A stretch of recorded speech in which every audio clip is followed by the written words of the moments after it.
Hello, everyone. So, today I'm going to be talking about the chapter that we read this week in Contemporary Human Behavior Theory.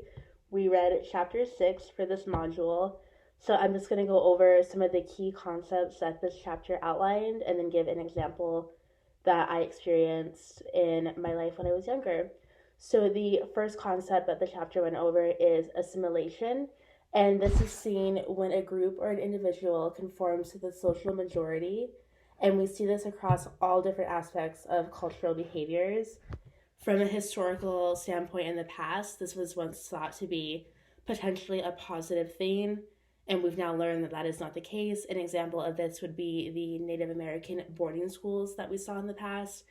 Obviously, at the time, many thought that this was diligent and good work, and we now know just how horrendous these boarding schools really were.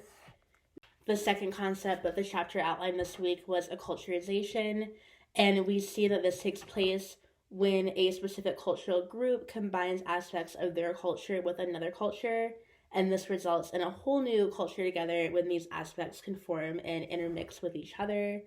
The third concept that the chapter outlined was bicultural socialization, and we see this as more of a positive viewpoint on the mixing and celebrating of your own culture, while also taking into account and maybe even celebrating the more hegemonic culture within your society.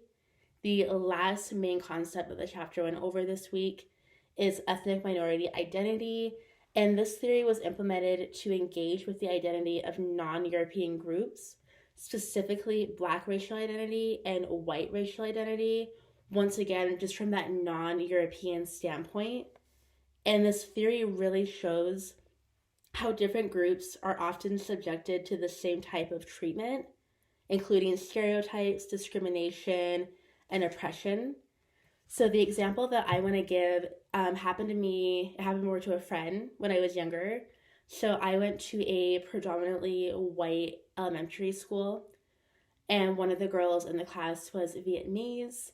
And the first couple months of the semester, she would bring in food that her family had made for her from their culture.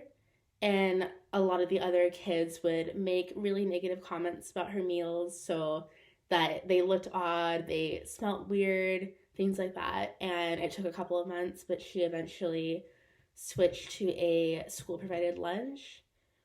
This really following that assimilation theory, she neglected her culture to conform to the hegemonic one at the time. All right, thank you so much, everyone.